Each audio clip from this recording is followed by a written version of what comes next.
Hello, everybody. It is me, Demetra K, and I'm sitting here with Donovan, the recovering Democrat Saadiq, also known as the Black Yule Brenner. And the purpose of the Demetra K show is to promote Black love, knowledge, and understanding of all things that go on in the Black community to make us an even better people with the emphasis on even because we're great people, but we can always try to do better. Like I said, big giant thank you, hello, and welcome to YouTube and Facebook. You are the other side of the conversation.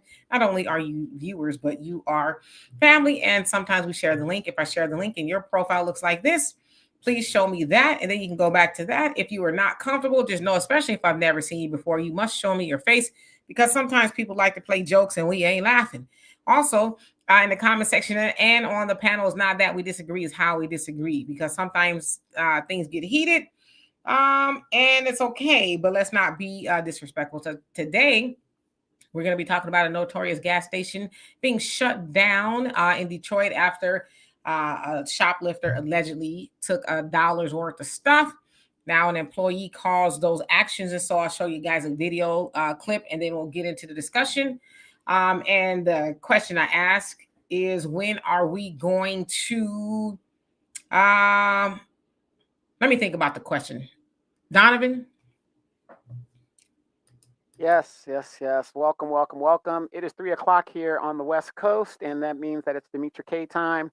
Dallas Cowboys, they're in the hunt, but we know they're not going to make it. So let's just stop fooling ourselves with the Dallas Cowboys. So there's no point in you guys watching the Super Bowl or anything like that. Dallas is not going to be in it. Also, if you guys saw that Kansas City Chiefs game, if you cannot tell me the refs did not help that game, it was just totally ridiculous, whatever. But again, it is what it is. I got a lot of friends that are Chief fans. Some of them are bandwagon fans. They're former Patriot fans and other Chief fans. So anyway, it is 3 o'clock, so that means it is Demetra K time. And thank you guys that are tuning in. We really appreciate you guys to spend time with us. You could be watching football, watching basketball, going out with your kids, hanging with them, but you guys have chosen to spend your time with us. You guys could be preparing Sunday dinner. So again, we thank you a lot. Do us a favor. If you look at the bottom, we have a scrolling banner there. It says, please donate. Cash App, PayPal, Venmo, cash, money orders. We take it all. As you guys know, it does take time and effort to make these great conversations. And everybody knows me. Time is money, and money is time. So we thank you guys. For those of you guys who have been long time partners and co-hosts that have been contributing and keeping the show going, we really appreciate it. And again, for those of you guys that are going to donate, we really appreciate that. And it goes a long way, trust me, for these great conversations. Also, don't forget to download the African Diaspora News Channel app. Great Christmas gift. That is something you guys can give for people who are unaware. If you have like a lot of older parents, baby boomers, that is a great gift to give them, because that way they can see what's going on. A lot of them are interested in what's going on in Africa and all these other countries because they'll never go. But that's a great gift to give. And if you guys can give that as a gift, that is great. We are looking at giving at least 2 or 3 people a show to become members of the African Diaspora News Channel. Then we don't have to be on these platforms, and we can go over there and we can go conversate and speak and do what we want over there. You can download the African Diaspora News Channel app on Google Play and the Apple Store, or you can go straight to YouTube, become a member, subscribe. A yearly subscription is probably the best economical way to do it.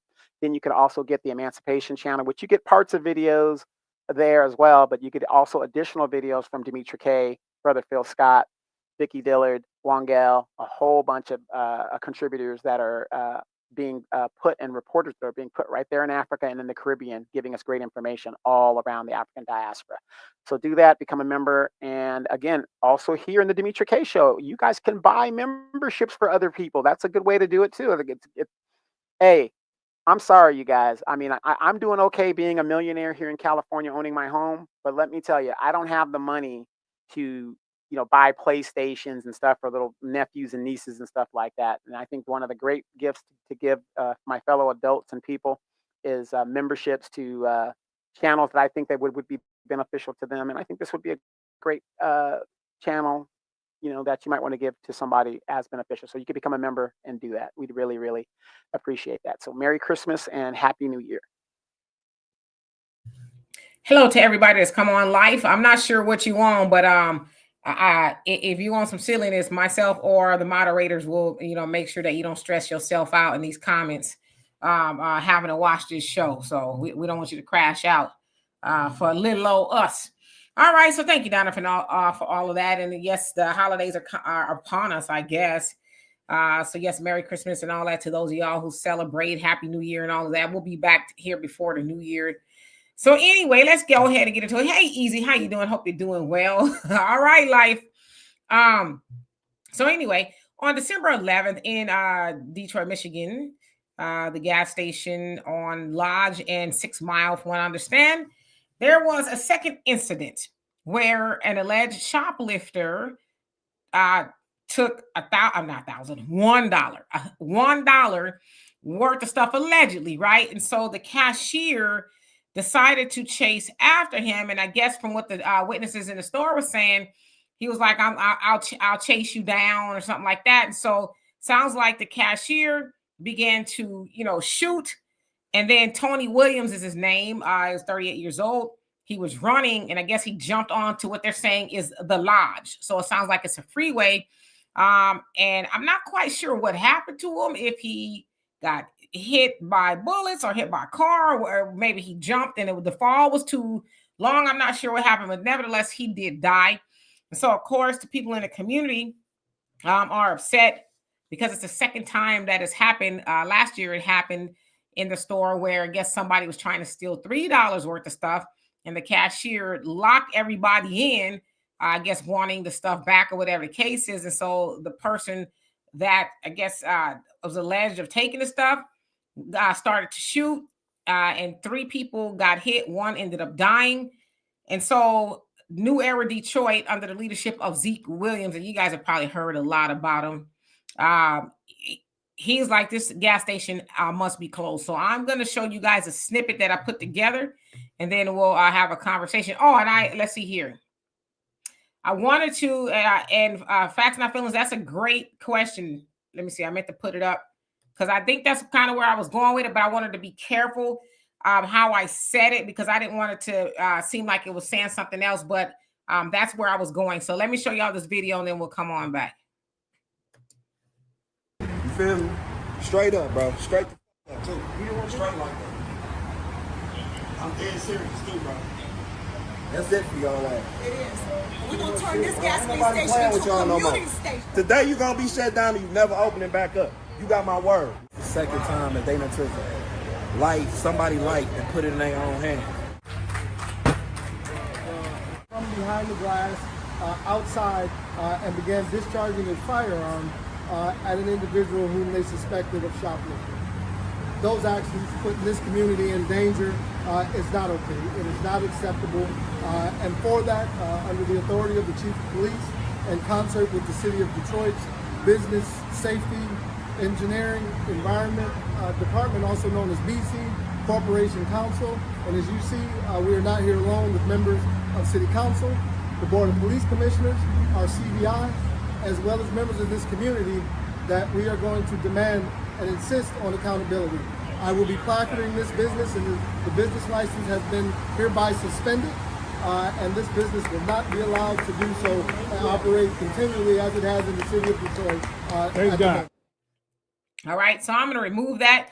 So, of course, you heard the officer there saying that they are closing it down. They're suspending the license. Now, I should say that last year it was suspended and it was closed down then, because they found that, they were operating under suspended license. Not quite sure what that means, but nevertheless, they are closed down. It doesn't sound like they caught or, how can I say this, arrested the employee yet. I know they had a warrant out, but I didn't see whether they had arrested him or not, picked him up. So it sounds like he's still out there, but they say there's a warrant. Now, of course, again, y'all saw the leaders there, and I do consider Brother Zeke Williams to be a leader, because he is out there in the community, and he says their mission is to bridge the gap between the people, and I think he said the politicians or something like that, so that they can get things done. So he's definitely one that's in the community, helping people whenever there's crimes that's committed by the people. They go out there and find these people, hold them accountable. They hold the politicians accountable. I mean, they just getting it done, right? And they do travel all over the country. I think they have one, New Era Chicago, as well. I'm not sure if it's under the same leadership. And I saw somebody in the comment section say, well, stop stealing.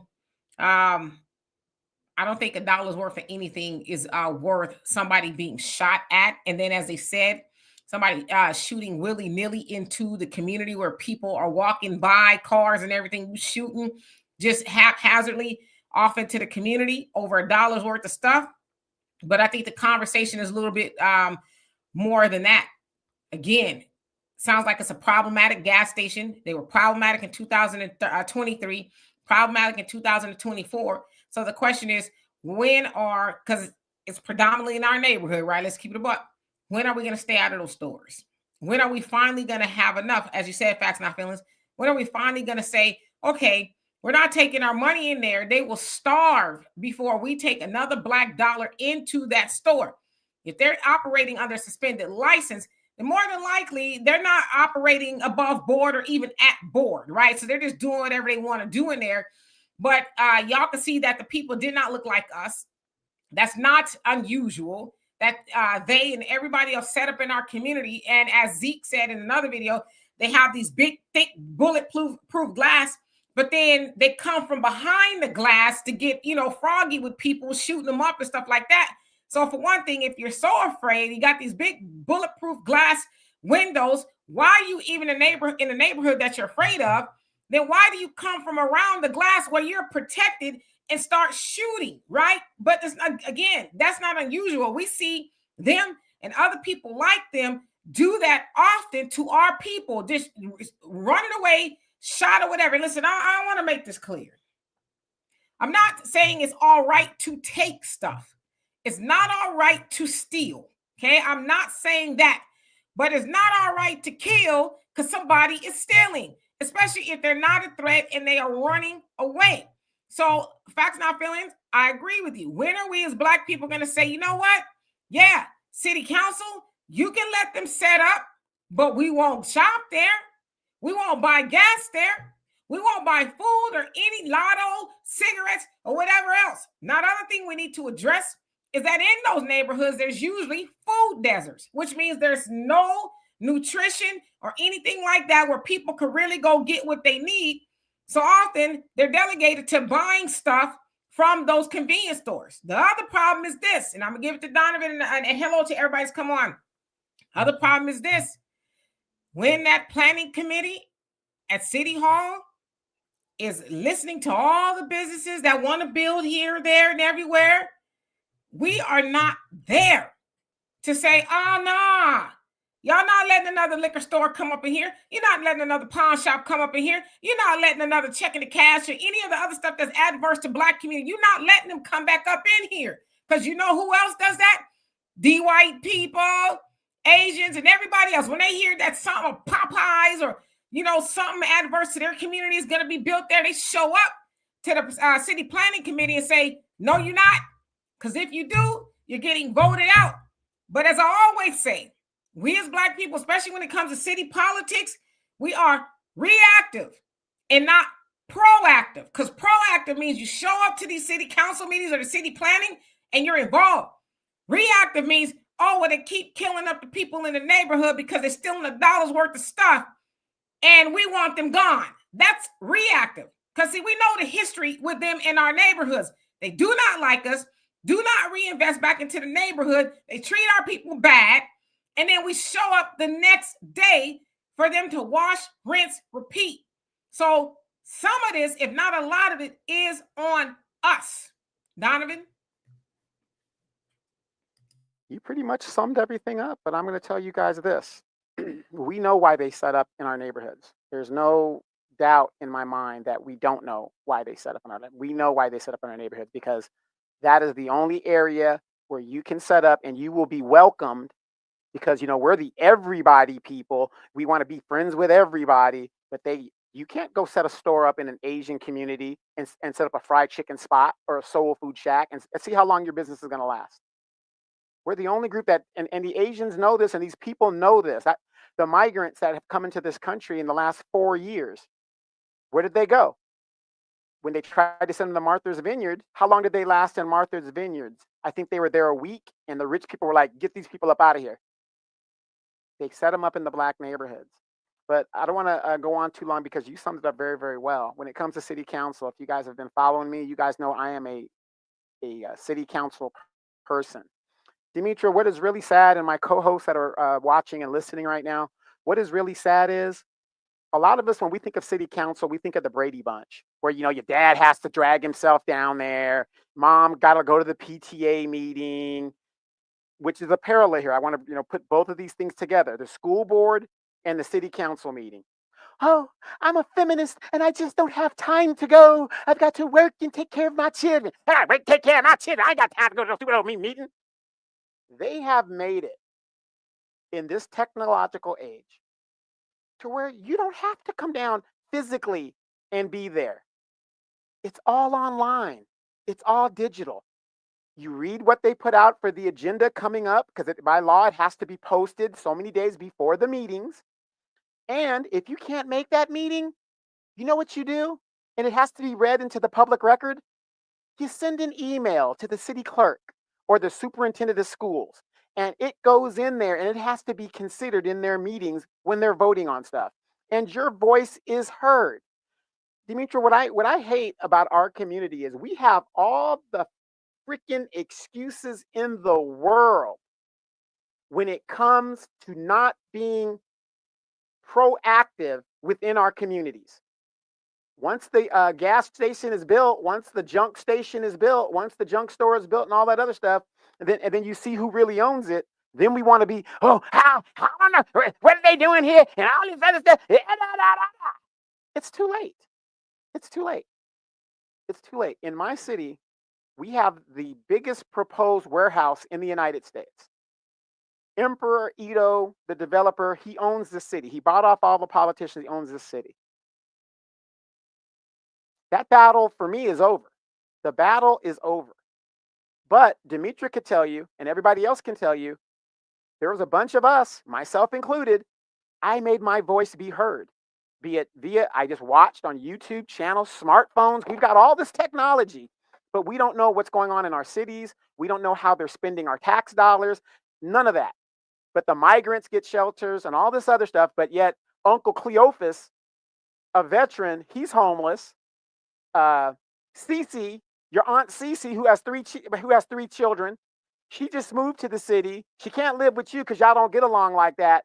So now she gets a city voucher, but they can't put her up. You see what I'm saying? We don't know anything that's going on, and it's just a sad thing. So, you know, I don't really want to hear these excuses in our community that we don't know what's going on and all this reactive stuff. And Demetra, you were there when Miss Jackson showed up.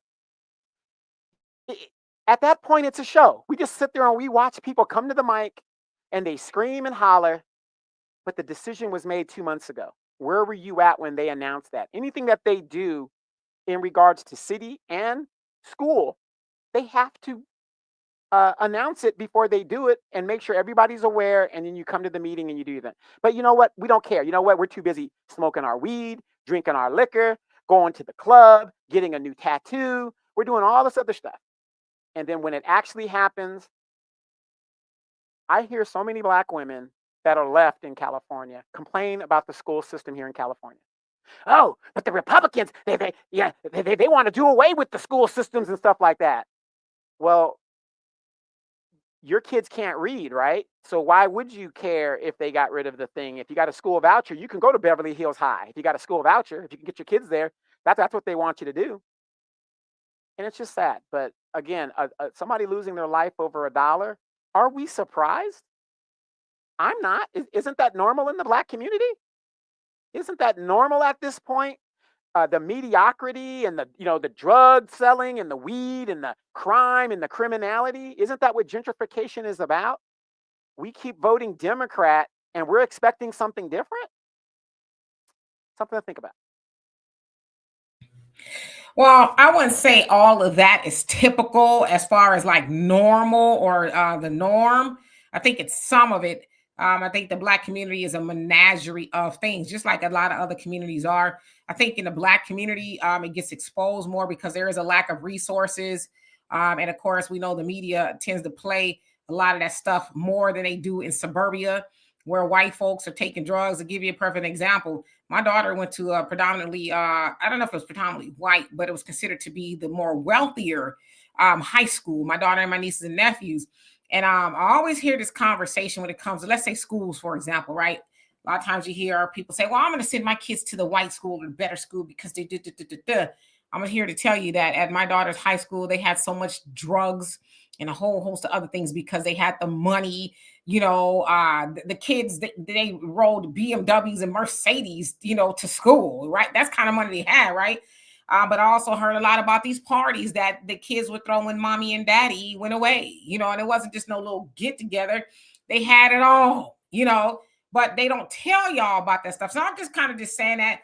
I know that it gets played out a lot in our community, but it's happening everywhere. Unfortunately, I don't know if we have the most to lose because we're not really getting a lot in our communities as far as resources are concerned. But I think it's a lot to do with how we vote, or especially in smaller elections that are not the national elections, the turnout is really low. And it's not just for Black people, it's for people all over. I mean, you can have some elections on the city level where it's, I don't know, maybe 20,000 people will show up, right? Let's say in a city, sometimes 200,000 people, it's a very low turnout because people just aren't as concerned. We are made to believe, it's the federal election that's the most important. It's but it's not. It's the state and local elections that are important because, again, the city councils and the city planning committees, they make the decision as to let Habib and them make another gas station in your neighborhood. And a lot of times they know that they're not operating above board. But you know what the city council that we elect or don't show up to elect say? They ain't going to do nothing.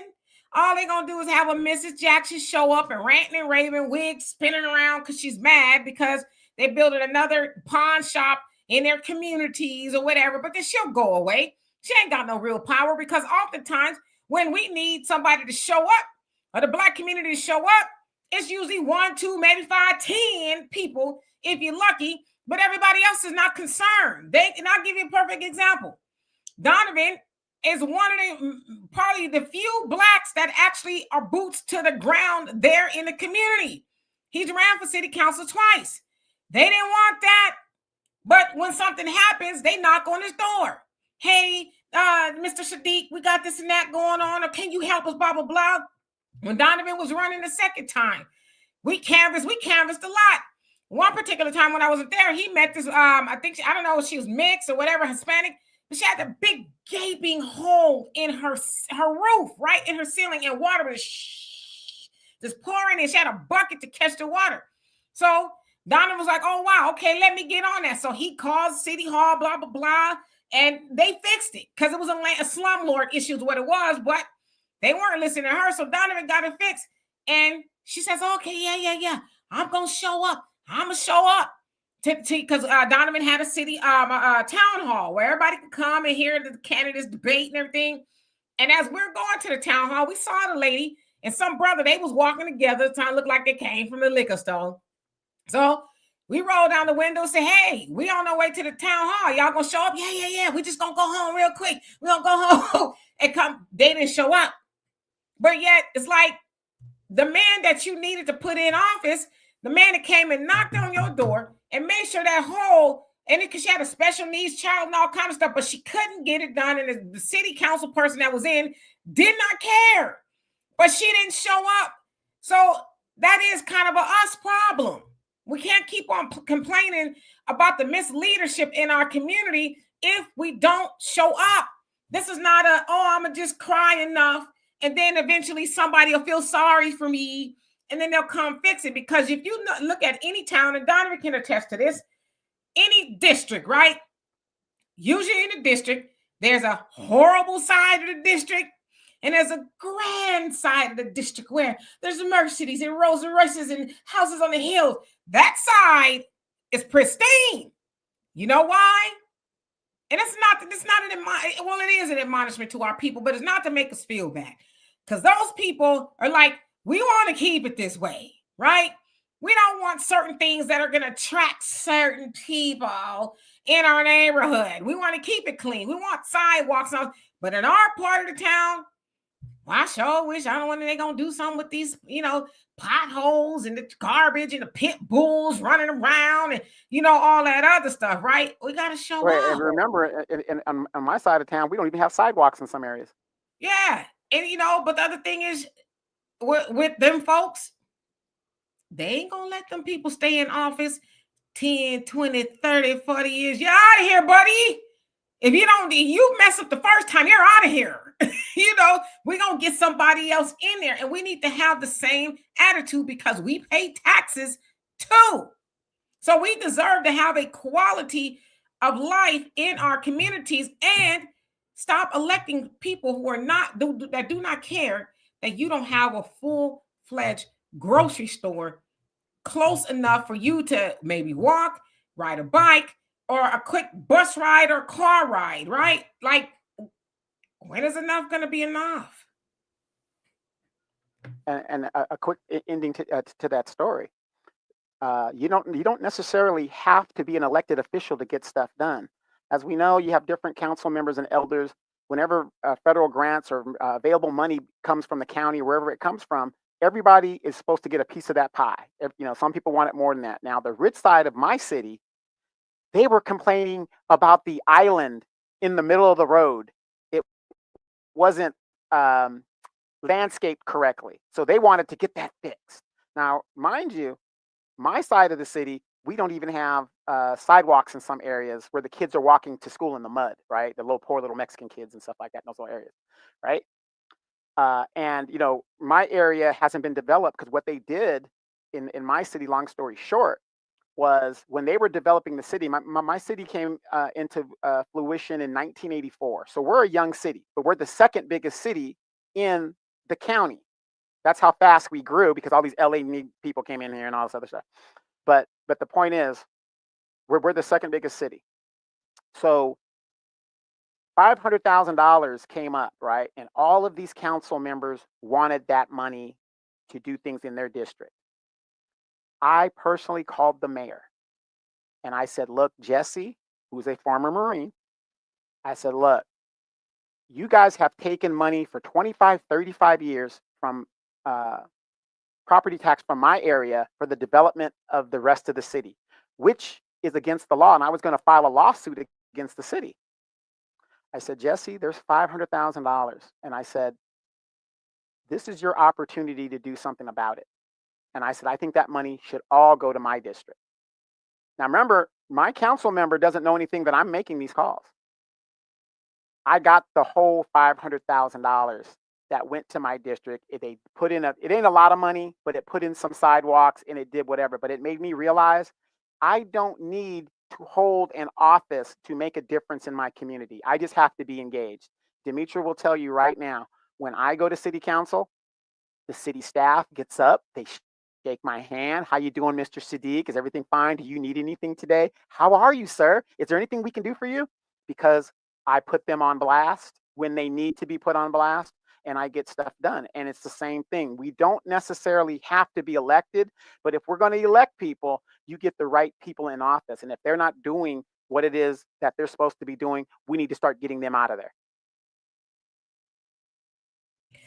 Absolutely. And the great thing, hello, Miss D, how you doing? Hope you're doing well. Rico, what's going on with you? The great thing is I believe that we are starting to wake up. Black Americans are really starting to wake up. And I think so because of, really with the last election, a lot of us just decided not to be duped anymore, right? A lot of us decided like, no, I ain't showing up to that. If I got to ride the couch or vote for somebody else, I'm just not going to show up for that anymore. So it's working. When I say it's working, all of us in the comment section on here really just keep ringing an alarm about what we need to do as Black people. And this is not a new message. It's a message as old as time, right? Especially if you're going back to the days of Marcus Garvey. He set up your mighty nation, accomplish what you will. Nation of Islam, do for self, right? Dr. Claude Anderson has been telling us to practice group economics. So we're starting to really understand why those things were and are important, because nobody is going to have our best interests better than us. And unfortunately, sometimes, and especially in the past, we haven't had our own best interests. We vote for the best interests of everybody else, right? We are loyal to the Democrats, but the Democrats are not loyal to us. But the Democrats are loyal to everybody else, immigrants and everybody else you can think of. They've got and are getting everything they need and want. But yet we showed them this last time, well, not so fast, because you keep thumbing your noses at your most loyal group of voters and you go help everybody else. You know what we want. You've been knowing what we wanted since we left those plantations. We meaning our ancestors. We want our 40 acres and the mule and everything else, brand new socks and drawers, all of that. We want it all, but yet you keep ignoring us. And so we're going to ignore you. And I really feel that, especially in 2028, the Democrats are going to get even more of that message because there's going to be a lot of people waking up. I don't know. And Donovan, you actually sent me the video of Stephen A. Smith and I guess Roland Martin. They're going at it. And Stephen A. Smith sounds like he's waking up.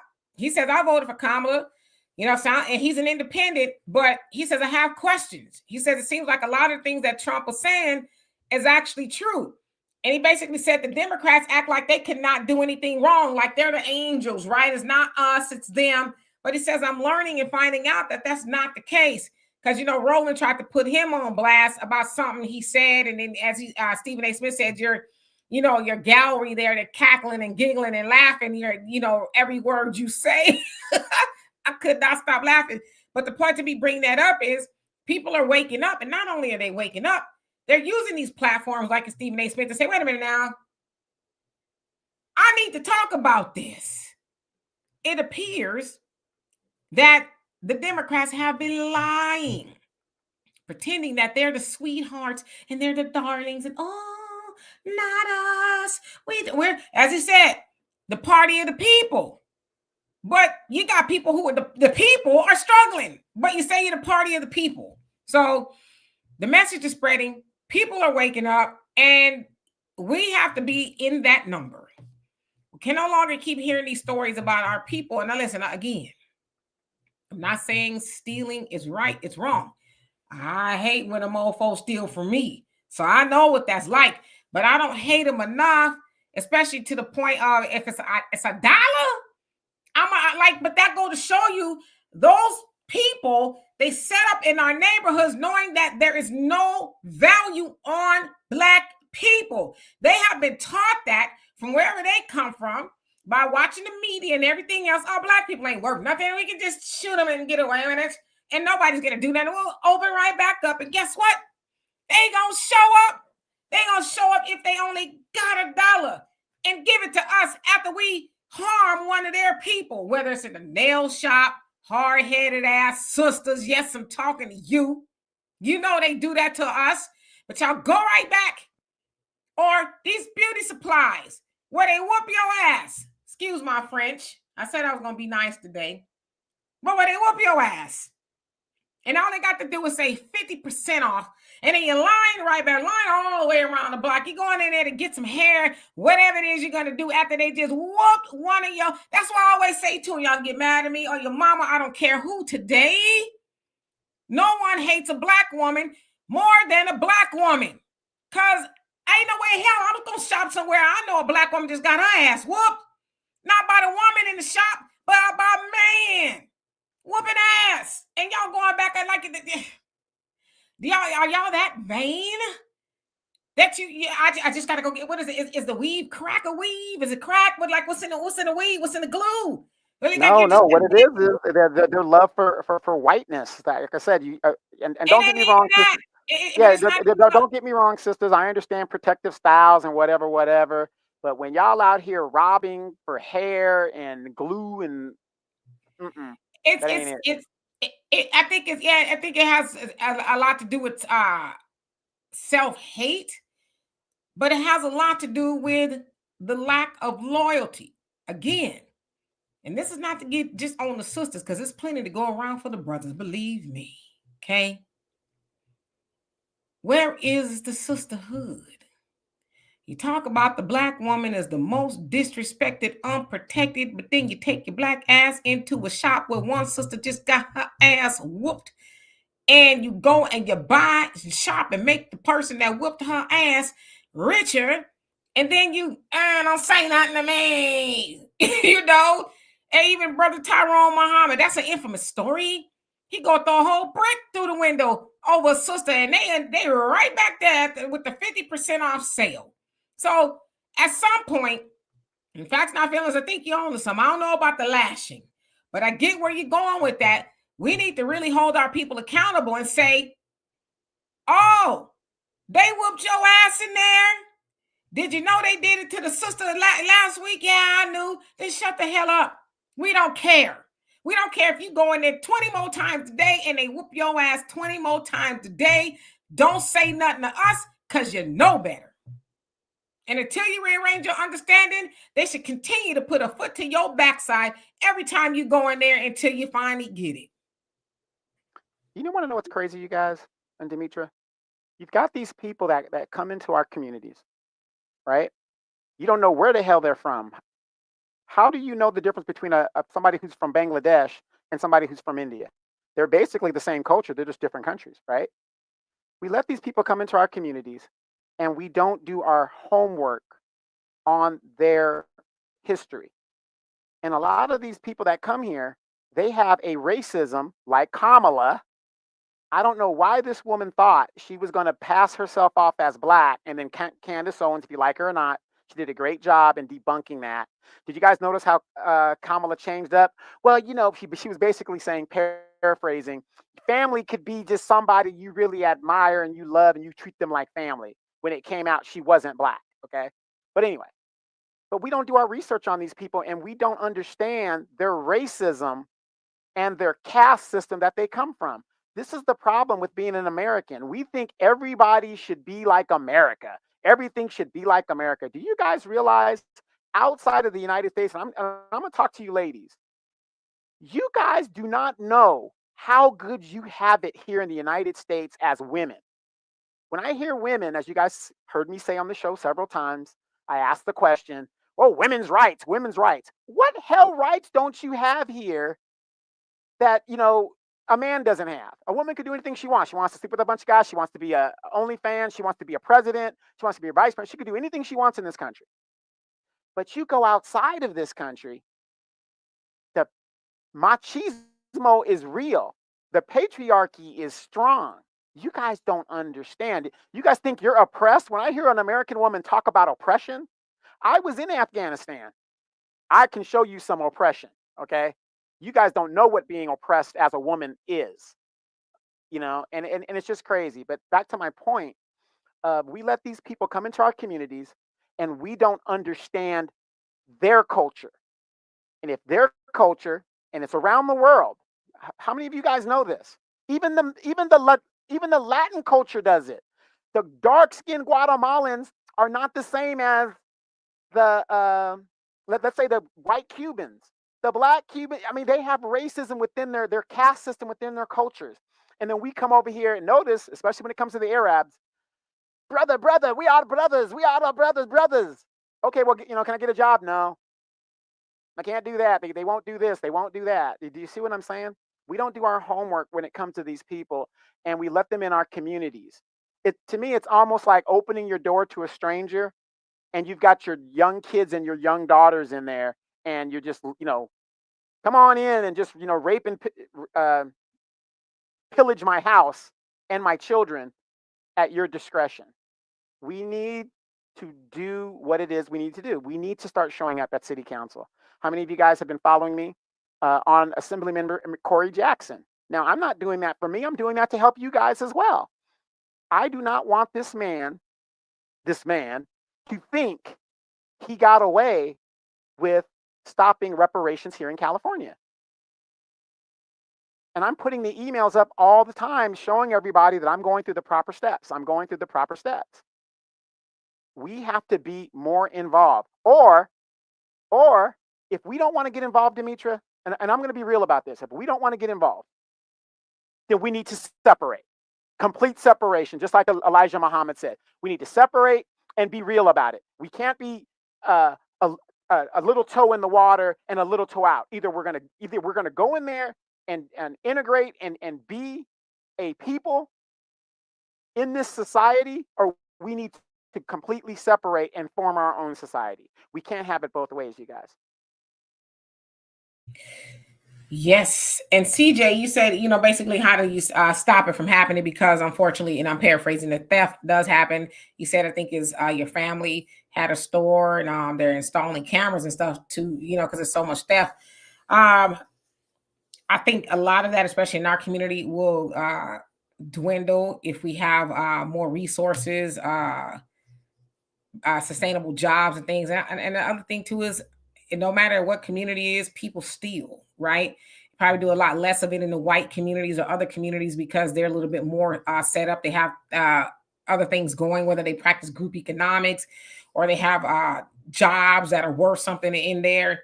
But I think if we tackle that, give people an opportunity to make a decent living, I think that would definitely help. But then the other thing too is, like I said, there's thieves everywhere in every community. There's a thief, and it's unfortunate. It really is. Let's see here. I'm jumping the comment section. Marcus, and hello to everybody. You say he's right. Eurocentric beauty standards dates back to the 50s. And probably even before that, right? You figure you're on the plantation and you're seeing Miss Anne, right? She's lily white, hair straight. She's being doted upon by everybody. And so you see that. Now, of course, too, we got to give it context. Before we were put on those plantations, we knew we were the bomb. We knew we had it going on, right? But then you have that brainwashing, that technology that takes place where you're seeing Miss Anne, being doted upon. Oh, she all that. Look at her, this, that, and the other. And so, yeah, there's this need to want to, rather not need, but a want to simulate. I want to be that. Because whiteness is seen to be, more acceptable. It's considered to be the standard of beauty. I'm not saying we're saying that, but that's the way the media plays it out, right? I saw not too long ago they were saying that some white woman was considered be the most beautiful woman in the world, and everybody's like, huh? Okay, But so yeah, we have to undo that. Michelle, how you doing? Says, it's time for Black people to stand up and take responsibility for ourselves and not accept anything less from anyone else. I love it. King Mike, how you doing? Said, I've seen a video where an Indian man punched a Black woman square in the face and no one cared. Yeah, because they know they could get away with that. But my thing is this. Why is it that they feel like they could do that and then turn the key to a business the next day and open up without no fear pumping from their heart? Well, what is that about? Do they? This is what I'm going to ask the men. I'm not listening. I have to think 5 times before I speak. I'm just asking this question. I'm not saying I don't want anybody to do anything. I'm just asking this. This is an admonishment on the men. Now, I know there's some hard-headed sisters out there. Yes, indeed. But why is it that they think that the Black man is a punk? That's just a hypothetical. A rhetorical, rather. It's a rhetorical question. I'm not asking y'all to answer. I'm just asking y'all. Just think about it in your head. Why do they think the Black man is a punk? Do you think you could put your hands on a woman and go turn the key to your business the next day? Well, I think not. Yeah, I got a quick answer for you that I think is the problem. When women say that they're the most unprotected woman, they're absolutely right. Because in the Asian community and all these other cultures, their women are protected because most of them are either married or whatever, their high percentage of marriages. So they think that they can do that because when a woman doesn't have a man, there are no repercussions for a man to do what he's doing to that woman. There is no protection. And I'm talking in a physicality point aspect. Like you said, if a man could punch a woman in the face and think nothing's going to happen to him and turn the turnkey the next day, that's because that woman has no protection from a man because she ain't got one. And that's one of the biggest problems in our community is we, and the Democratic Party, is we frown down on traditional marriage within the Democratic Party. Yeah, they definitely do, right? They Democrats went way to the left this time, which is why they're not, a lot of people I think in good consciousness is like, nah, I cannot vote for that. They tripping for real. But even without her, MC Fact, how you doing? But even without her having a man, you would think that they would be, afraid of the Black man. Like, now we can't be putting I tell you one thing though. I'm gonna tell you this for a fact. You couldn't do that to an MGT and open up your shop the next day. Now I'm gonna tell you that you could not do that to the Muslims woman and open up the shop the next day. You can count on, right? I'm just saying that. I'm not saying, anything. I'm just telling y'all, you could not do that. So, but then the other hand of that too is the sister in the nation, they're taught you know, how to be appropriate, how to move about, you know, and different things like that. So yeah, there's a couple of things going on. Yeah, and then Dimitri, we also got to think about in today's day, we have so many women that have been brainwashed by feminism and the Democratic Party that they actually believe they don't need no man for nothing. And when a man does, a good example like Tyrone Muhammad, when he went to the assistance of those black women that were getting beat up at that nail shop, those women were back the very next day and they were cursing out the black men. And unfortunately, you have a lot of women out here that will put a man in a situation that he really doesn't need to defend with all the foolishness is what I'm talking about. And some of you guys know what I'm talking about. Why would I, as a man, jump into a situation when the woman most likely in the situation, whatever, has instigated the problem? And that's a big problem within our community. Women don't know when to back down. You got some women out here, these young thunder kittens, that want to square up with dudes. They want to square up with dudes. So what do you do in that situation? I mean, I'm not going to lose my life. And there's been a matter of fact, there was a case a couple months ago, maybe 6 weeks ago, of a young man took up for a woman, didn't know the situation, got killed. You know, and the woman ended up going to jail. You know, she got arrested, whatever her thing is. But my point is, you know, a lot of us have a lot to lose. What if we got kids? You know, you don't want to jump into that. And that's a big problem too. So, you know. Yeah, I mean, there's levels to it, right? Queen Adaya, how you doing? He says melanated people should stop soliciting non-melanated shops, stop giving them their liquid money, period, right? But again, we also got to address the food deserts and things like that. And that's, you know, the politicians. They don't feel like they need to do that. You tell you right now, remove a grocery store from the white people's neighborhood or the Asians, whatever. I guarantee you it's going to be hell to pay, right? Because they're going to like, what are we going to shop? What are we supposed to do? But yet, politicians get in, they may or may not promise a grocery store or something like that. And nobody holds them accountable. You know, another side of that too is sometimes there are grocery stores that move in to our community, and then there's a lot of theft, you know, and they end up operating in the black. I mean, in the red, you know, due to it. So there's a lot of things that needs to be fixed. I love my ad block. How you doing? Says, our people too busy singing "We Shall Overcome." Yeah, it's like, you know, later for that. Mrs. Vision, did I say hello to you? If not, hello, Frank. He says, agreed, Donovan. Demetrius says, first, we have to trash everything we learn from the folks. It's not working for them. So why listen to them and come up with something in the line with our culture? Yep. Like says, I'm not integrated with nobody that don't take, you know what? It's crazy. Don't take baths. Conscious Ether says, I think one way to stop theft is to place all products behind vending machines, huge vending machines where the customer makes their selection but can't get the product until they pay. I mean, yeah, you could do that, or you could fix the ills in the community. I think a lot of that will stop. And again, like I said, some people are just thieves. Now, I mean, they got wealthy people who steal, right? The kleptomaniacs, they just steal because it's a thrill or whatever. They don't, I can or whatever. So I don't think you'll ever get away with thievery. But I think a lot of people do it is because they feel like it's my last resort. Like I have no other means but to steal. I don't know if that was the case in that man's situation. I'm just saying.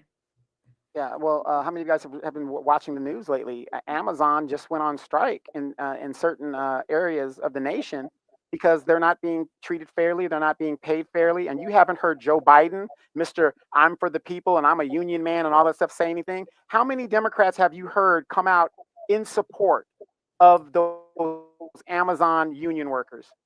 I haven't heard not a one. Yeah. They want more money. They're like, we can't afford to take care of ourselves. We want more money. Jeff Bezos, the second richest man in the world, or somewhere around there. It's like, yeah, we need some more money. This ain't getting it. So yeah, I get it. Pop says, assless pink. What? Women are not the god dang standard. You crazy. Let's see. JoJo says most black men only got smoke for other black men. Come on now. Come on. All right, let me skip down. And hello to everybody. Facts Not Feelings says total separation is the only solution for black people. Yep. Corey says black people stop letting these people into our communities. I totally agree with you. Raven, how you doing? Says integration by design, destroy black economics, community, family, and more.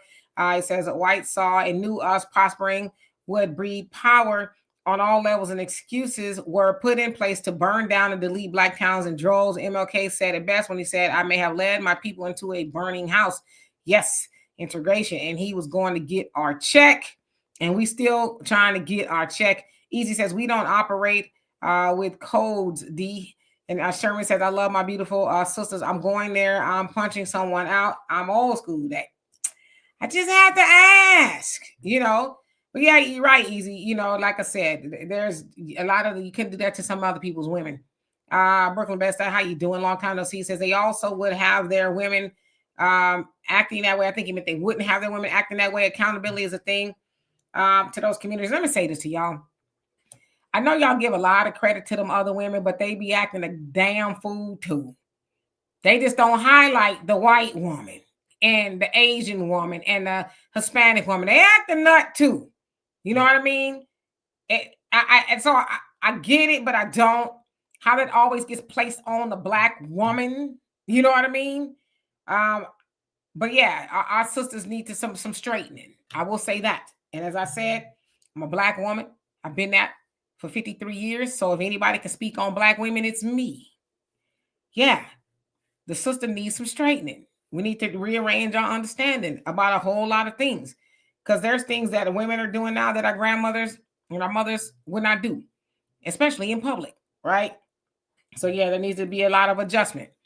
You would not see, I don't think. But then again, too, you got to take into account their social media now. You're seeing everything, you know, just like that. But I don't know if our grandmothers and mothers would be fighting in the middle of the street, restaurant, or whatever it is. You know, I don't know. I could be wrong. CJ said there's a reason for many traditional social practices of limiting interaction with men with whom we have no connection. Yep. CNAG, how you doing? Said laugh out loud.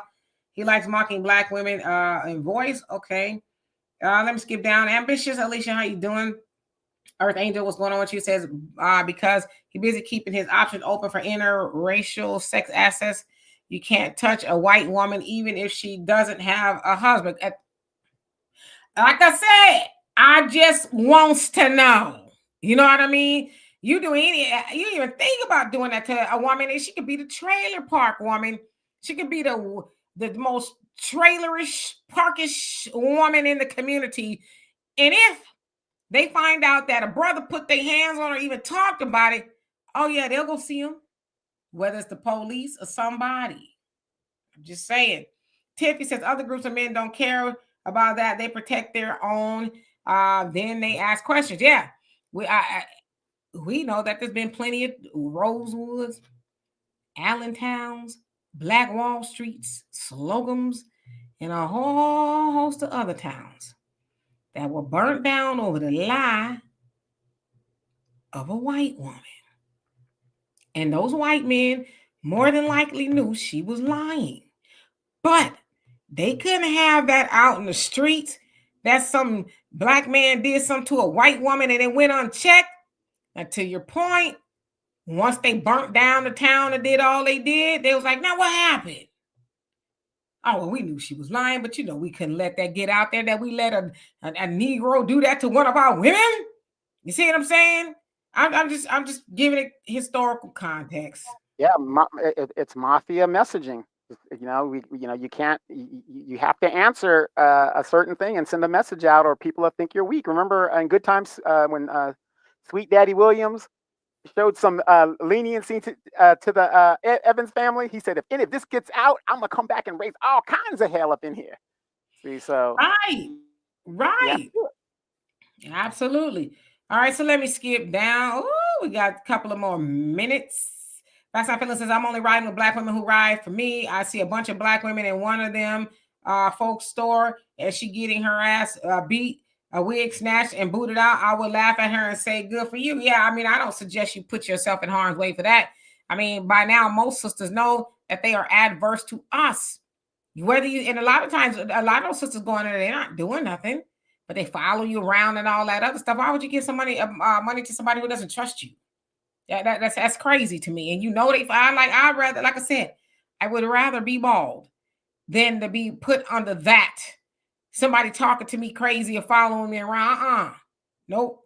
And bye Pie, how you doing? Hope you're doing well. Let's see. Easy says they know. Hey, how many of you guys remember the movie what's that movie? Don't Be a Menace While Drinking Your Juice in South Central with the Wayans brothers. Yeah. Remember that part where they went into the store and Ling Ling was in there and she's like, hurry up and you buy. She was in the freezer following them. Right. It's just exactly. They wasn't lying. Easy says, D, they know the communities they put their stores in is crime ridden. That doesn't stop them from continuing to open stores. Yeah, because they know it's a gold mine. They know no matter what you do to us, we'll line up and shop and buy, and act like nothing's wrong, But the other thing about that is, and then the insurance that they put in there is another example. They know they're going to get robbed and stuff. They get that money back. Yeah. So we got to rearrange your understanding. Mike, he says, I work at Amazon and they have some good benefits. The problem is they hire anyone. Some of those people are pure ratchet. Yeah, Amazon, they don't care. They just, if you pass, I guess, the minimum background test, you win. Frank says, right down to Jeff Bezos and Elon Musk met up. They're going to make these Amazon warehouses AI. Oh, yeah. A lot of those warehouses already are AI. Yeah, and Jeff Bezos says he wants to be the first trillionaire. Oh, well, yeah, they well on their way. Tia, how you doing? He says, most will still where there is least risk. Your employer is stealing from you if you're indigenous. Yeah, and the other thing, too, is, not to, like, overdo it, but, people always talk about how Black people steal and things like that. It's like, well, we were stolen. That's all I'm going to say. See, Nag, he says, at least she shows up with and all. Okay. Valerie says, most Black women have allowed LGBT to set the standard of beauty for them instead of setting the natural standard for yourself. Interesting. Yeah, I've heard the analogy of how a lot of these women, when they're doing their makeup and their hair and stuff, is like, it's confusing. Like, are you a woman? Or are you trans? Because it's just a lot. But it's to each his own. All right. Demetri says our Black community in the 50s and 60s had the same issues, but it didn't stop them from marching. 2024 is a total different group of people being hold on. Okay. It says being is profitable now. No shame now. Yeah. People getting a bag off of. All right. So let's see. Gwen, how you doing? It says, make America great again. Okay. Damon says, the Becky and Ling Lings. SD Frank says, true. They also would put us as the face of negativity. They usually do the media, right? Queen of Diet says, true, Sister Demetra. Tiff says, thank you, Demetra. Anyone who has ever been around white women long enough know they be cutting up and are aggressive as heck. Yeah. That's all I'm like, where is it? Where do we get this narrative that it's the Black woman? It's like, have y'all seen how white women be doing? Hell, they get towns burnt down. They get, brothers. But y'all talking about the sister, a little loud. Yeah, we be loud. We're a little loud sometimes. But damn, don't, put it on us and gloss over what Becky and them be doing. But y'all know, and she know, when y'all get together, you better not say the wrong thing to her. You better not even imply it because she know the power she has over you. I'm sorry. He makes me feel uncomfortable. And it's a wrap. And then you got to remember this. A white woman, and this is my opinion, a white woman would rather be under a patriarchy and keep her status than to be in this utopia of the sisterhood. This is why they didn't vote for Hillary and they continued to vote for Trump. So they didn't want to vote for Kamala because they enjoy their position of where they're at, that their man provides for them. Keep it how you doing. In fact, my feeling says, Demetra, when I go down to family court, I don't see any Asian, very few whites. I mostly see Black women and Latina, just keeping the buck. This is what's destroying the Black family. I think it's part of what's destroying the Black family, but I don't know what court you live at, but the white women be up in there doing the most, okay? Because she knows. I know a white woman that's taken a brother through everything over the years, and she's still doing it. That's why I'm like, what court you going to? She won't let nothing go. She won't let nothing go. They be in there. I just don't know how I'm gonna survive. I'd be doing people again. Don't put that on. I know the black woman be trying to follow suit. Trust me. I was dealing with a brother this week with some child support stuff, and we knocking them out the park. Boop, one by one. And it's a sister. She trying to do what Becky and them be doing, but it's like you ain't Becky and you're lying a lot. Yeah, and the sad thing is when the sister does try to be like Becky and the reality hits them, you can't move and shake like Becky and them does, and vice versa. So we got to understand that, ladies. We move and shake totally different than any other culture out here, and we're going to be treated accordingly. Yeah. All right, so I'm gonna skip down to the bottom. Raven says them stores in the black neighborhood get they serve expired food and ultra unhealthy food because they know city code enforcement not going to check in. We're gonna go up in there and buy it. You know, and then if we find out the stuff is spoiled, I want our money back. Oh, there's a no refund policy and all that. Easy says, I hope people know Jeff Bezos and Elon are highly government subsidized. Oh, you best believe it. Walmart too. Walmart is too. Pop says, Maria and her, you better stop it. You in this comment section acting up.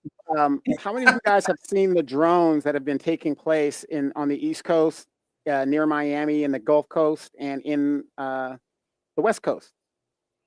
Right? They're saying, oh, it's UFOs, it's unidentified, whatever. Do you guys really want to know what that is? Seriously. I want you guys to think about this. And I'm just speculating. Those are Amazon package delivery drones. Is that what they found out they were? No. I'm speculating that's what it is, because why would they all work at the same time and be seen? They've been working on those packaging drones for a long time now. And maybe that was a mass, see if everything can work at the same time. What do you guys think? I mean, it makes sense. I have heard that some of those warehouses were going to be using drones. It's interesting. I'd be scared out of my mind to see a drone dropping off a package at my front door. I would not. I'd say, Jeff, I don't want that. Okay, have the people drop it off. Dreamer feed, how you doing? He says, excuse me, patriarchy. I voted for the best candidate on my own all 3 times. Kamala was a walking nightmare. Yep. And a lot of people saw through that. King Shaw, he says, white women go in stores getting mad. You know what I'm saying? There was a whole Karen epidemic.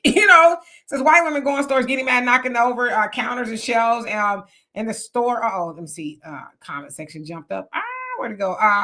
And the store staff doesn't do anything, especially the Asian and Arab stores. No, they be acting up. Daddy-o, how you doing? Says that's why there's such a term as white women tears. Exactly. Common man, how you doing? Hope you're doing well. Says I don't care what Becky do. I'm worried about what my women do. I get it, but I'm just saying, unfairly, the black woman gets charged with, oh, she's the most unruly and this day. Nah. She may. I mean, I don't know if she's the most unruly, but she damn sure ain't getting away with what Becky gets away with, or even Asian women. Latino women. Let's see. Hey, Dorothy, how you doing? Okay, let's see. Who else have I seen on here before? Valerie says FBA stand on business and lead them folks alone. Yes. Brother Eddie says, man, Amazon dropping package from the sky. I think, I don't want that. Just give me the regular delivery. I'll pick it up if I need to, okay? Yeah, but I do know from experience that they have been testing a certain weight, and they've applied to the FAA for certain privileges to fly under a certain thing to deliver these packages that are like whatever. But he's got the money to do it. Think about that. But I know that that's in the works. I'm not saying that's what it is, speculating, but I know they've been working on that for a while now. Yeah, can you imagine the drone accidentally drops something on somebody's head or something?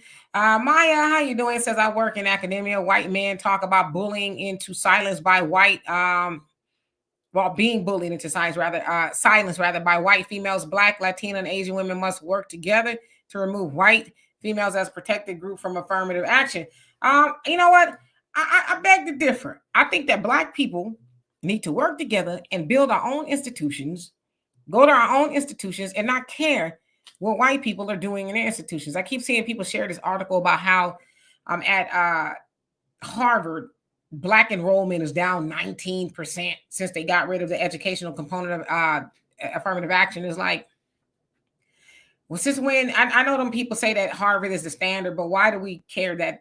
Why don't we go somewhere else? You know what I mean? We're crying about not getting. I just don't. I don't know. I think I'm from Mars. I have to be, or Venus, Saturn, Uranus, because I just don't understand some things. Like why? Right? Why get mad over them people not wanting you in their stuff? Whether it's the store, the restaurant, the schools. I'm not built like that.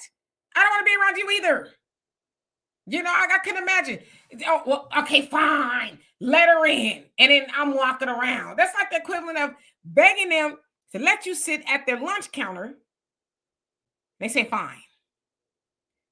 Can I take your order? Yeah, I'm going to have the soup. And I want a sandwich. You want some extra sauce? You know what I mean? That's what they're going to do. So I don't get it. Anyway, Earth Angel says, speaking of thieves, somebody gonna figure out how to steal it. All right, the drone. Poppy says the cartels are using drones too. Okay, and Daryl, he says that you notice the government officials kept talking about aliens. They used the drone distraction to kill the Russian general with a scooter bomb. Ooh. Let's see here. Mike, it says them drones big as hell too. More threads. How you doing? It says white won't let. He said, "Oh, it says YouTube won't let you do a super chat." Yeah, I don't know what that's about. YouTube hating, but thank you anyway for wanting to do that. I appreciate you, Jamarcus. What's going on with you? Hope you're doing well. The Black Empowerment. What's going on with you? Samuel C says, "I say leave them folks and people of color, aka other groups, alone." Yes. Hey, let me read this real quick. Dream Feed 11 says, "I think people should stop separating groups by color and just be people. We all have the same blood. Either you're a decent person or an asshole that doesn't have color." But see, here's the thing, Dream Feed. The only group of people that do that are Democrats. The Republicans don't do that. They don't categorize people and things. Oh, you're LGBTQ plus. You're a person of color. You're man this, man that. The only group of people that do that is Democratic. That's Democratic policy. And that's the problem in America. They categorize, they put everybody in a category, and people are tired of it. Yeah, I mean, the other working with other groups thing, that narrative is just kind of like, as far as us as Black people, we have to work with each other first. And unfortunately, too, Black people have worked with, and I'm putting that in quotations, right? Everybody else have gotten whatever they want. And then when it comes down to Black people, see, another thing too is all those everybody else that we're supposed to be working with, we've helped them get what they want. And most of those people are like, we don't want right now reparations. We didn't have nothing to do with that. My ancestors, I'm not responsible. They say no to reparations. They know we need reparations, but yet we've been helping them get everything they want. And I say help because anytime the Democrats are in power, they are in there because their largest group of voters are Black. They get in there and they give us their ass to kiss. And then they go help everybody else, which is why you have so many migrants over here. The Democrats did that. The Republicans didn't do that. The Democrats did that, and they did that. As Joe Biden said when he was elected, he says, Black Americans, you've had my back, and I'm going to have yours, right? He didn't say white Americans. He didn't say Asians, even though right when he got in there, the Asian community, they got something. He didn't say LGBTQ. They are always getting something. He didn't say, hey, you immigrants, you've had my back. No, he didn't say that. But they got something. They got everything. And Black Americans got nothing. We got Megan Thee Stallion, Cardi B. When I say we, I mean, when Kamala gave those concerts, she's like, give them concerts. They'll be all right with that because they like symbolism, right? We just need them to show up, and vote so we can continue on our agenda, busting these borders wide open and letting everybody come over here. And that way, the next couple of elections, we won't need Black people and they'll just be obsolete. But think about this, you guys. Think about it. Black people have been voting Democrat for almost 80 years strong. Think about it politically. Think about it logistically. Think about it economically. Why would you spend money, unnecessary money, on a group of people that are going to vote for you anyway?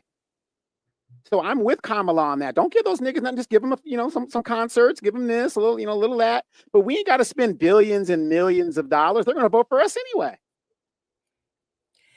Maya says, because Demetra, the university and college you attend is a credential that allows you to gain skills to hopefully start your own business. That is true. But imagine if we're practicing group economics, we're building our own schools, we're owning and controlling, building our own businesses, and we have the money and we can influence politics. This is Dr. Claude Anderson's formula, the 5 floors. We're doing all those things. We don't care, because the only reason why a Harvard University degree matters is because it matters to getting a job with them folks. That's what it matters to. It matters to them. But as we were doing, as Carter G. Woodson said, in Miseducation of the Negro, right? I'm not saying degrees aren't important. I got 2 of them. Okay, I'm not saying they're not important. But we have gotten under the ideology that all I need a degree, and I need to get into these white folks' businesses, and I need to, climb up the ladder. And then we forget about the stuff in our community, which is how the Asian, the Arab, the Hispanic, and everybody else has moved in, and they're supplying the things that we used to supply, right? The general store, but they have liquor stores, the cleaners, the laundromats, the auto mechanic, the plumbing, the blacksmiths, everything you could think of. We don't have those in our community. So those other groups I just mentioned, they move in. They said because they too busy trying to go work with white folks. They too busy trying to go get a degree from white people. They're too busy trying to say, hey, I got a degree from Harvard. I want to be the executive of your company. First of all, it's rare that they make us the executive of their company.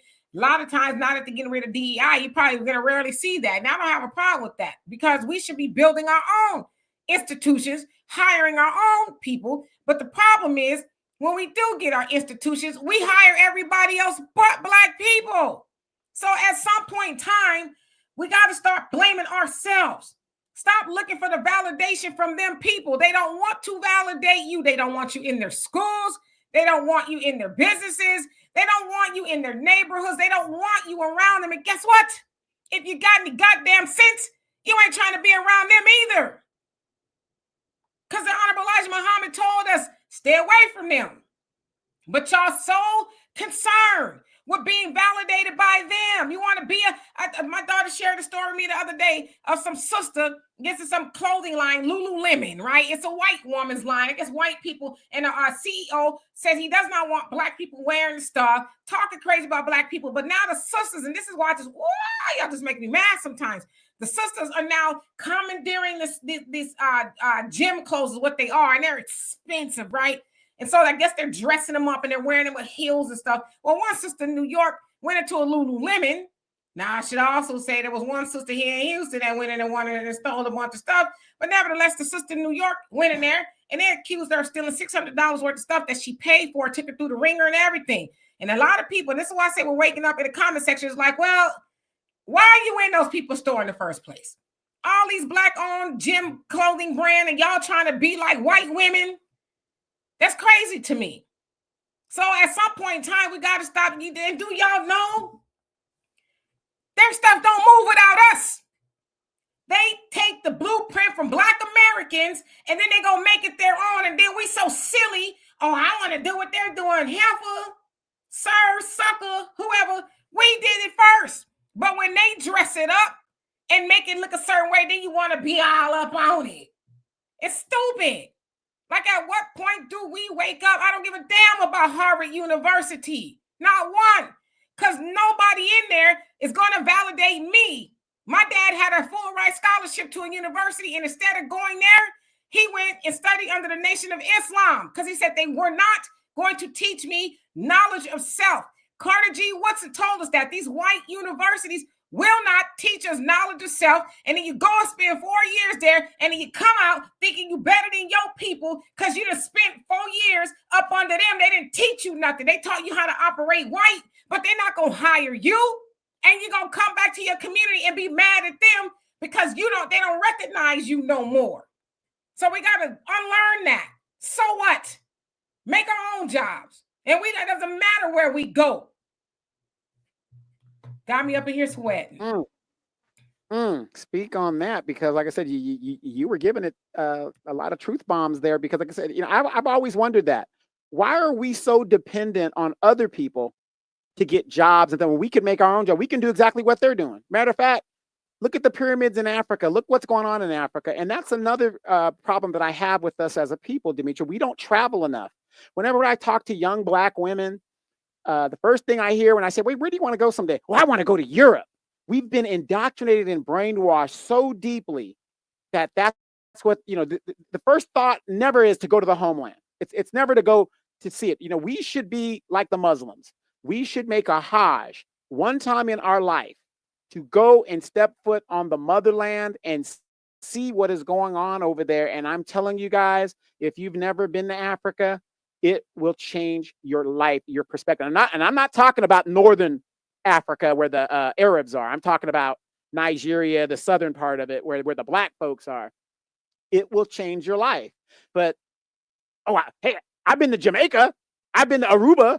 No, we're not talking about that. We're talking about Africa. We're talking about Africa. I wish more of us would go there. I'm telling you, it will open your eyes. Everybody that I've talked to, every young person that I've talked to that has went there for their very first time and maybe their only time, they came back a different person. Their mindset was totally different. Totally different. But then again, Demetria, you got to understand, only those of us that have self-knowledge of ourselves actually will go to Africa. You're right. How do you talk about going to Europe and everywhere else and you ain't trying to go to Africa? It's crazy to me, And I know some people say, well, we ain't from Africa, we Black America. I get it. But you damn sure ain't from Europe, or anywhere like that. More 30 says, when we focus on self, not arguing about roles, outdoing each other, we get Black businesses, business district, powerful families.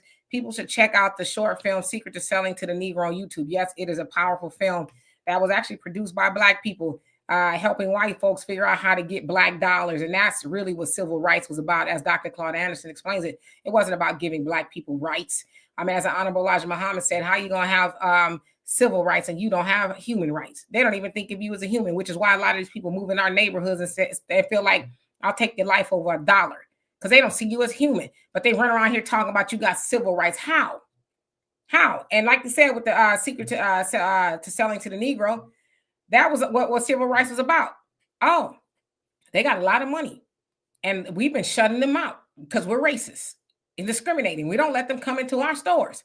But they got money that it spends either way. So we'll tolerate them. That's what it was. We'll tolerate Black people. We'll let them come on in our stores, but it's a tolerance. Other than that, they still ain't trying to invite you to the picnic, as somebody else said. They know some Asians, but they not trying to have you all up over their house and picnic and stuff, because they don't want to be around you. Because you know why? They want to be around each other like we used to. We wanted to be around each other, but I don't get that. Like, I don't like going, to a lot of them people's establishments. I know some places we got to go because we don't have our own grocery stores and stuff. But if I hear people talking about, oh, this establishment is this, that, and the other, is it Black owned? All right, well, I'm not going to be giving them people all this money, this, that, and the other, right? You know what I'm saying? I like to do Black owned stuff first, and that's a whole different conversation we ain't got time to do today. But, we got to unlearn that. They really want to be like us, okay? They really do. And you look at anything that any other community is doing, they got it from us. And I ain't trying to get into it, but y'all see that conversation on Twitter about Fat Joe, and I guess they being Puerto Rican, still trying to co-opt hip hop and saying that they're partial creators. And it's like, it's an argument. It's just, where is this going at this point? It's not true. And then he's got to talking spicy about, FBAs and stuff. But the point that I'm making is they want to be like us. As Lord Jamar explained it, he says nobody was running around New York talking about, oh, I want to be like Puerto Ricans or Asians and stuff. They all mimicking Black people. Every last one of them. Everybody you think of.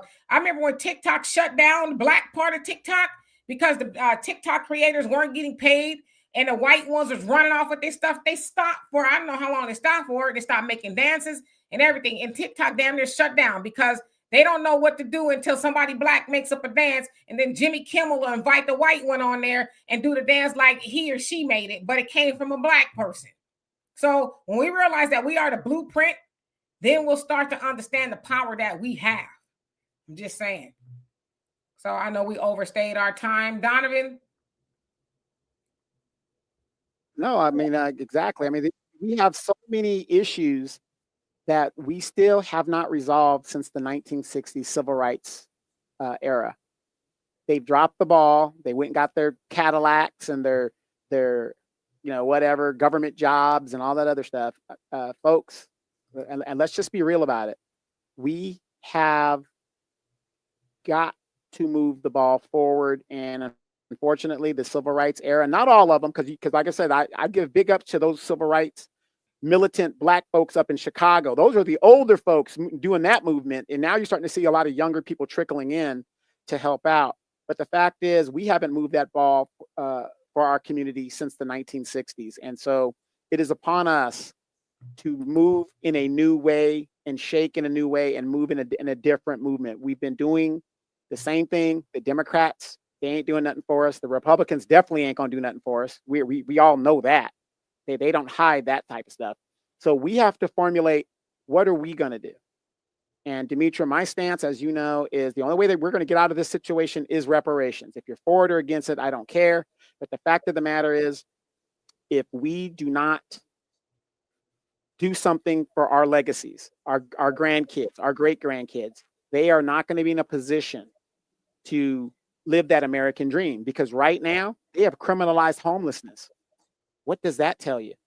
And other states are starting to adopt that mantra as well. They're criminalizing homelessness. There's nobody more homeless in the United States than black people. So we have to get rid of all of these boule black so-called leadership, even your pastors. Start getting rid of them if they're not doing the work. And we have to start all over and move in a positive direction that's going to get our people tangibles and something specific. It is bad enough we are now a permanent underclass. We are permanent now. We are a permanent underclass because the blueprint is California. I'm going to say this on every show. The blueprint is California. Once you have no economic power, they've gentrified your neighborhood, you have no political voice, and you have no money, what do you call yourself? You're basically a slave. You're basically a economic slave, because you can't do and go where you want because you don't have the money. So thus our women are out here selling themselves at 19, 18, sometimes 14 years old on the blade out there. There's a YouTube channel, if you guys haven't seen it, it's called White Underbelly. And he has interviews with these young girls and whatever, different things. It's crazy. But we have to start doing better, because now we know better. I see a lot of y'all saying y'all not going to Africa. It's a personal choice. But I have no desire to really be around them like that. Nothing against them, but as they say in the nation, study history. When you study history, you really start to study, because again, it's the truth that you're getting from these schools is not the truth. When you learn the truth, then you start to see things a little differently. Then you start to say, well, it's nothing personal, but you don't like me, that's fine. I have good reason not to like you. See, because they don't have a good reason not to like us. But we have a whole lot of reasons not to like them. And with that, I'm not trying to, I just never had a need to be liked by them, accepted by them. I just never have. I know a lot of them, but, as Malcolm X said, are they your friends? Or are they just friendly? And I think we all know the truth to that. Yes, Amnesty, support Black dollars. Queen Dahlia said it's been about profit for them, a profit for them and a loss for us. Yep, and we have to change that. Shane, how you doing? Danielle says, I've been to Africa before. I'd love to go back again someday. Yes, I loved it. Timothy, how you doing? Says, don't you and the Colonel have a trombone? He says, Black folks don't understand and never will. Okay.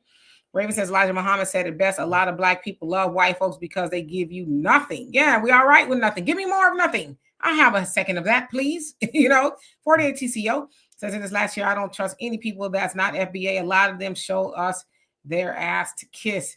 Yeah, but again, we're the blueprint. And my thing is this. I see all of the discourse online. I just choose not to get into it because it's like this. If I know I'm all that, I don't have to do much talking. You see it and I see it, right? But we spend a lot of time going back and forth over the obvious. Fat Joe is not acting like a Puerto Rican, whatever that is, right?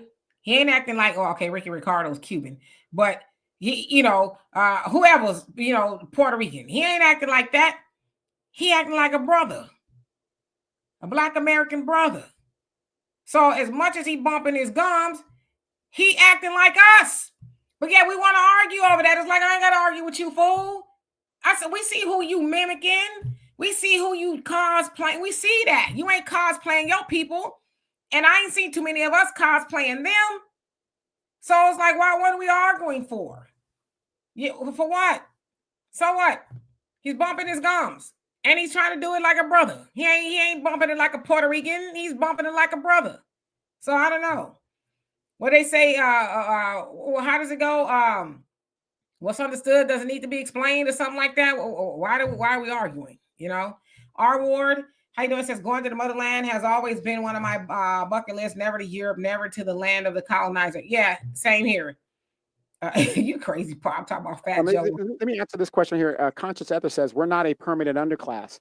See, that's a good comeback to say, but yet you can't reference why we're not a permanent underclass. We're a permanent underclass because you got immigrants that come here and they get all the resources they need. If we're 13% of the population, as the census says, and we've been 13% of the population since the 1960s, 13%, and we haven't grown, that means there's a direct genocide going against Black people, because that doesn't even make sense. But at 13% of the population, if we are 13% of the population, why are we the most homeless in the United States? The numbers don't match up.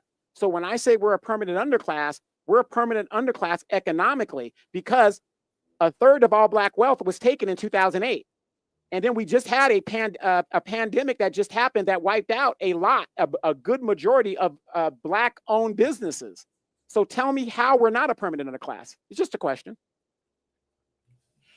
Oh, yeah, absolutely. And Thunder, I saw your comment too, and welcome to the chat about basically teaching babies financial literacy, from the cradle. We have to start there. That's what everybody else do. They teach at a very young age, everything, knowledge of self, everything they need. They don't go to school waiting for, Miss Ann to stand up in front of the classroom and say, okay, in slavery, because they already know. They should already know.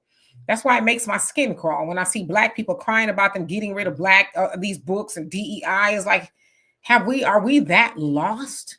Oh, please, just see me, just acknowledge me. Y'all know what would happen if Black people stop acknowledging everybody else? They will shrivel up, because they can't stand when they don't have our attention. They got our money, they got our attention, and everything else. We take it away for one day, things will probably stop just cold in its tracks. They trying to be like us, and we trying to be like them. But guess what? They making the most money for trying to be like us. We ain't making no money for trying to be like them. None. So anyway, I know we've stayed over our time. Jimmy Mills says today is a new day, FBA. All right now. Diane says, I don't want the American dream. It sucks. As Dr. Claude Anderson says, we are the American dream, right? Everybody got rich off of us. Slavery and everything in between. Damon says, West End of San Fernando Valley, mostly white homeless. Yeah, there's a lot. Well, there's going to be a lot of them too. Mindful Moment says, I would love to go to Africa. What stops me is the lack of infrastructure. Long term is not sustainable for us. We're not used to it. Yeah, South Africa was, I would say it was pretty built up. It looked like places here. So yeah. Asha, how you doing? Says, I'm glad we're delineating. Yeah, we should have been did that. Sister Shirley, how you doing? Says our people are damaged and broken here in America because of slavery, and we as a people fail to realize it. Yep, we just got to keep teaching and waking each other up. Emmett, he says homelessness has been a crime in Denver, Colorado. You can blame a black mayor for that. Yeah. It's like, go ahead. No, go ahead. I wanted to read Maya's sister's question, and this is what this show does, you guys. We're supposed to exchange ideas and have this great conversation. Maya's sister says, Donovan, there has not been a stock market crash and deep recession since 2009. The economy is overdue for a correction. We'll see what happens when Trump gets in office. Paraphrasing that. Okay, that's true. I agree with you, but are you aware of this? Black people never recovered from the 2008 crash. We never recovered. Did Obama go after the banks? No. Did Kamala Harris go after any of the banks, Demetra? What did Kamala Harris do to one of the people that was taking advantage of all of those people in California that suffered under the predatory lending status? What did she do? That was Steve Mnuchin, and she says, "Oh, don't worry," and he even donated to her campaign. Now, people were losing their homes over, like, I think they said a dollar, for as low as a dollar. Black people have never recovered from 2009. And it is statistically proven that a third of all Black wealth was taken during that housing crash. That was just the housing crash. The housing crash, a third of all Black wealth was taken. So how can we sit here and pat ourselves on the back and talk about, oh, we're not at the bottom of the economic system? You got illegal people here. When they tell us no, they tell them yes. We can't do that. You got 1 million veterans on the street, and we can't help them. We can't house them. That's what they tell Americans, much less Black Americans. But you be illegal and jump the fence and come over here. We'll give you cash money, housing, and medical. Come on now. Let's be real. We really got to look ourselves. I'm the recovering Democrat. The first thing that I had to do to be a recovering Democrat is say, my name is Donovan Saadiq, and I'm a recovering Democrat. And I have a problem. We have to admit it. To get back on the road of recovery, we got to admit we have a problem. And our problem is the Democratic Party has pushed us by policy to the bottom of the economic scale in this country. What do we own? I want somebody in this chat, before we get out of here, or email me, name me one Black corporation in the United States. Name me one. Fortune 500 corporation, not these little LLC corporations. I'm talking about a Fortune 500 company that you could name right now off the top of your head. I can't name any off the top of my head. Race Pace, how you doing? Says, look like KDOT needs to get involved. Get involved in what? You talking about Kendrick Lamar? Yeah, and Brother Reggie, I saw you say he should stop saying the N-word. You know how I feel about that. That's not our word. That word belongs to white people. That we didn't create that word. We don't own that word. That is their word. Fat Joe feels like that makes him Black. To say the word, it's not our word. We have to take no ownership of that, because as Alfar Khan has said, James Baldwin and a whole host, Elijah Muhammad, we didn't create the N-word. Unfortunately, we just subscribe to the meaning of it, and we should stop doing that. Yeah. Real quick, Soto Sotoa, I hope I said that right, says, at Donovan, we are not a permanent underclass. We are waking up. We know they steal our ideas. We are separating ourselves. We're slowly elevating ourselves. You can be negative. But see, again, you're telling me that we're not a permanent underclass, but I just gave you statistics. I just gave you facts. But you're just saying it. See, that's what we got to get out of that. We've got to get out of this delusion. Oh, we're so this and we're so that. We're not. No, we're not. And once we face reality, then we start fighting back. And the first step to do that is we got to stop voting Democrat. We've got to stop doing it. Hello, Bogani and Flaming Hot Latino. How you doing? Yeah, we are permanent underclass.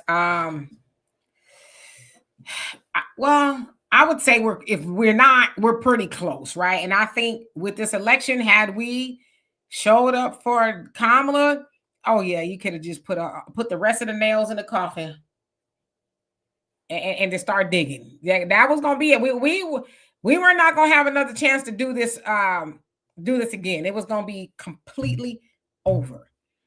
So I think, there's hope. There's definitely hope. But yeah, we are the worst in everything last, or worse in everything good, and vice versa, I guess.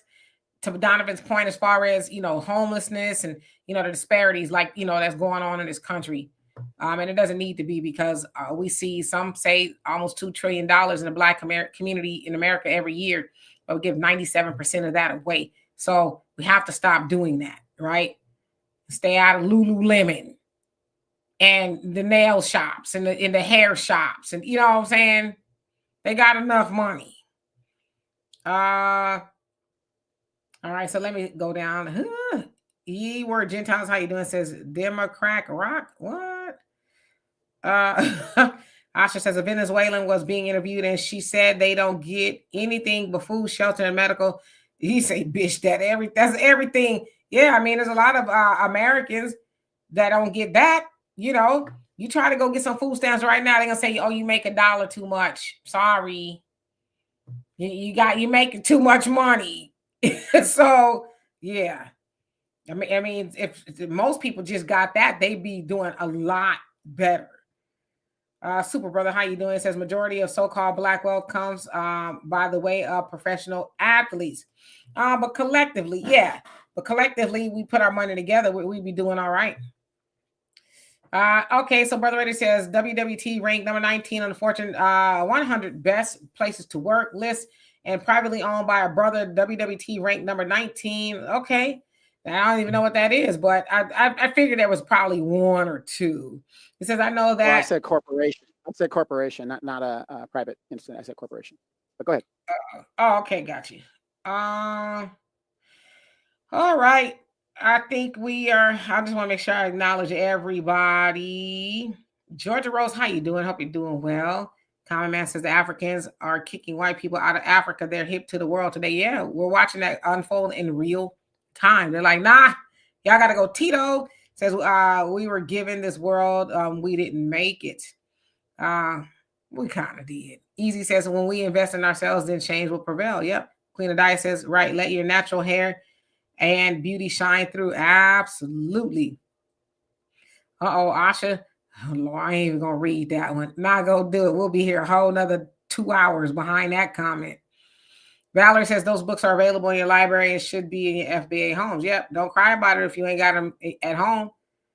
Brother Samuel C says, let's get Fat Hole off the BET Hip Hop Award spot.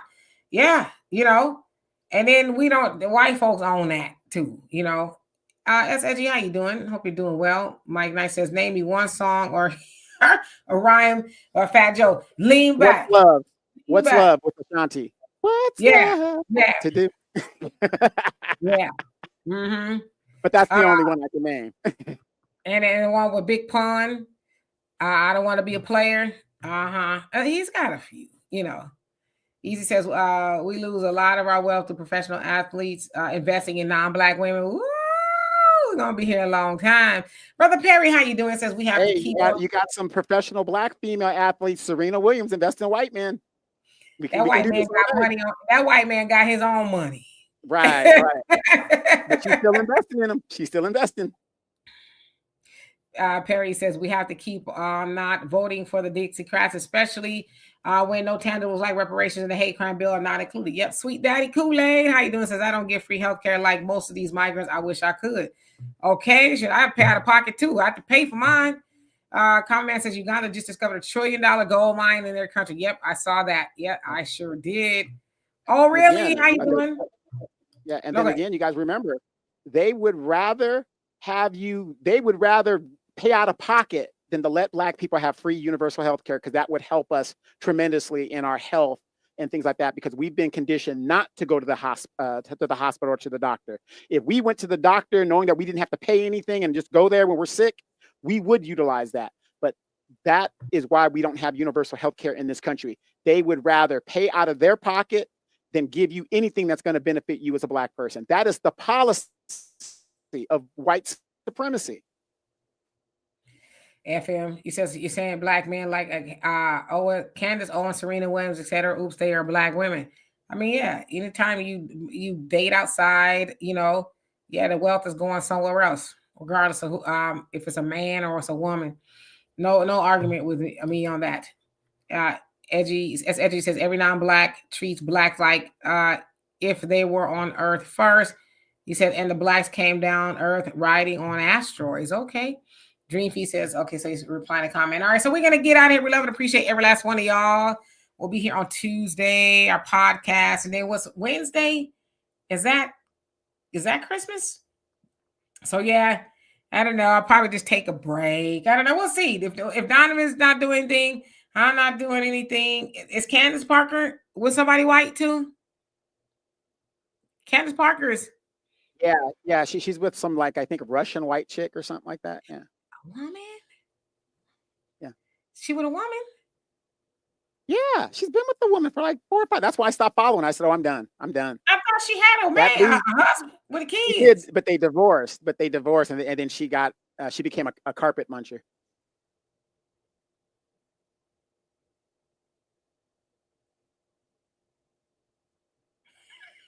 One of the greatest female basketball players ever, and she just went to the other side. She got pressured. Candace Parker, you a damn fool for that one, okay? A damn fool. Yeah, I don't celebrate either, y'all. I don't celebrate the holidays or anything like that. But if you guys do, Hey, Alonzo, how you doing? Long time no see. Sister B says Serena Williams dated many. Yeah, black men, seemingly no one offered a serious, legitimate proposal. Many black men act like they are allergic to black women. It says they also call Serena masculine. Yes, that is true. That part. I don't know about the black men are allergic to black women. How they allergic to black women when they mama black? Yo, mama black. Jamarcus, you crazy talking about she like WAP. I mean, to each his own. It's just, Brother Reddy says, and ain't 80% of the WNBA part of the alphabet street team.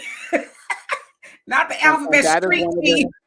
And that is one of their biggest problems in their product. Nobody wants to go see a bunch of female dudes playing basketball. They don't want to do it. They don't want to take their kids to do it. Female dudes. The first exit Tootnies, how you doing? Says, I'm late. It took us entirely too long to realize that this war is economic. Come on now. Yes, indeed. Yeah, I didn't know about Candace. I learn something new every day. I thought she was strictly. Hey, Dusty Hotep, how you doing? Says, black men did not call her masculine. Yeah, she had a lot of black boyfriends. They love Serena. Common, Drake, I can't think of all of them. I don't put her out there like that. But yeah, I know she was with a lot of brothers. Wanda Sykes, yeah, I know she's with a white woman. Oh, really? Says they played with Serena and didn't know. She is a beautiful lady and black talented queen. She is. MC Fact says that. Have your back statement was Democratic word salad. Yep.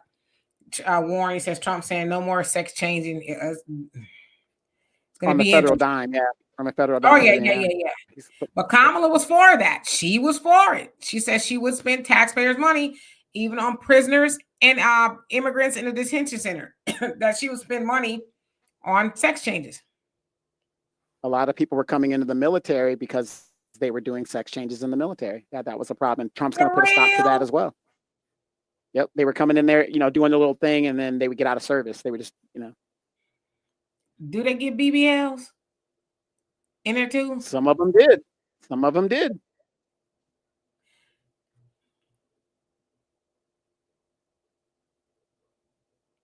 I'm just playing.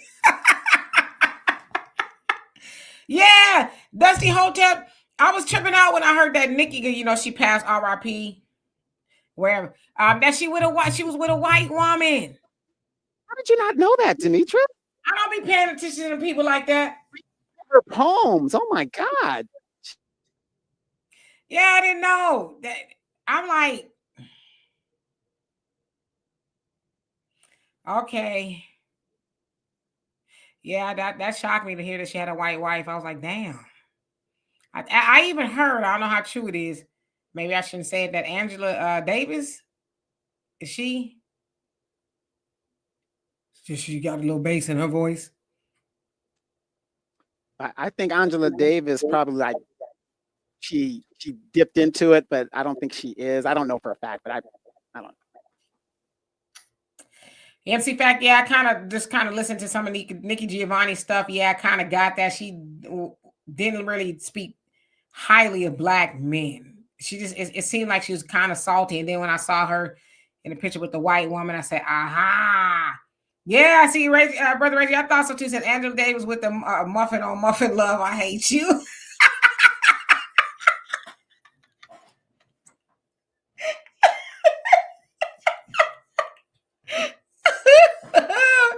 I done heard it all. Yeah, see, Brother Perry says Angela goes with a white woman. Come on now. Whew. Anyway. Yep. So basically, that the LGBT agenda has been embedded in the civil rights movement from from the beginning. It just wasn't overt as it is now. Yeah. Okay, so she said she's a light-skinned black woman. Teach me something. But yeah, I thought I heard that she was, she likes muffins. Anyway, we're going to get out of here. We're going to get out of here. We'll see y'all. I cannot believe muffin on muffin is wild. We're going to get out of here. We'll see y'all. Hey, Alicia, how you doing? Says her woman looks like her twin. Okay, so they look alike. Why? Let me get out of here. I'm about to say too much. Love y'all. We'll see y'all on Tuesday. Peace. You know what? Easy. We're leaving. Bye.